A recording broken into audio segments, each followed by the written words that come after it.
Beckett direct Beckett. I'd like to begin with the person that I think we owe so much of this to, because if Professor Herbert Blau, with his San Francisco Actors Workshop, had not originally taken his group across to San Quentin prison, none of us would be gathered here today. So I'd like to ask Herb if you might be willing to talk about that experience of taking this avant-garde production to the prison. We may want to begin with the fact that at the time the production was taken to San Quentin, Beckett was not a Nobel Prize winner, virtually unknown in the United States, not too well known, in fact, in France, and was even discomforting to members of a company that was already acknowledged as a relatively avant-garde company. And I can perhaps characterize that very simply by saying that when we first cast Waiting for Godot in the Actors Workshop of San Francisco, which, as I say, had done a fair number of experimental plays by that time, two of our best actors dropped out. They thought Blau was crazy again, and that the play was not only in the spirit of the theater of the absurd, but was simply absurd. You must remember that since that time, too, as a result of the tradition of things like Mad Comics, Saturday Night Live, all kinds of berserk sorts of movies, even relatively untutored people have seen rather strange kinds of performance. But that was simply not in the atmosphere of production, either in film or in the theater at that time. What students are going to perceive, or what they're going to value in this production, is not that Beckett has been documented. I assure you that's not going to be of major consequence. What will be of some consequence is that he lies around on the floor for a long period of time. I started out by saying that we did the production at a particular time, and there were various confluence of events that came together to make a thing which, even within our company, which was presumably very prepared at the time to receive this play, caused much discomfiture. In other words, our best actors did not want to be in it. Why?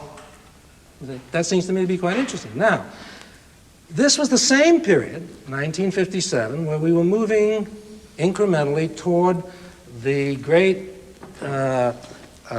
upsurge of feeling that we associate with the anti-war movement, civil rights demonstrations, the free speech movement in Berkeley. And I have said on any number of occasions, I'll repeat it here since I haven't said it on this program, that if you think back to the politics of the emergent 60s, and you say, what prepared the 60s? In the 50s, there was a confluence of a kind of residue of existential literature with which we associate the theater of the absurd. And of all the plays of the 50s that one might want to designate, say, as a political drama, my contention would be that the major political drama of the 1950s in San Francisco, in that particular location, at that moment of history, was Waiting for Godot.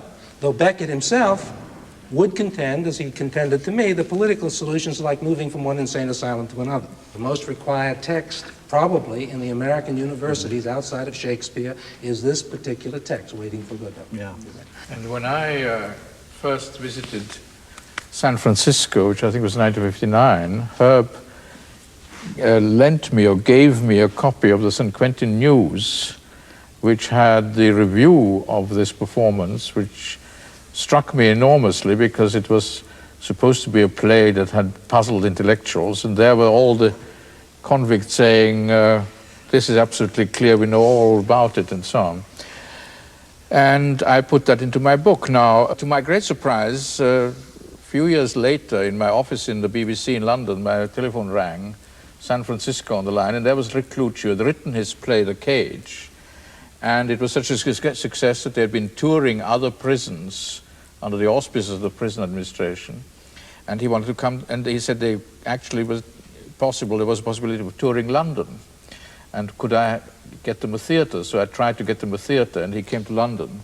And it was then, I think, that I told Rick to get in touch with Beckett to tell him this story, because I knew that Beckett would be very moved by it. Well, our purpose, I think, specifically, is to bring the author's vision of his work, to set a standard against which any mutation to come will at least have something of value there.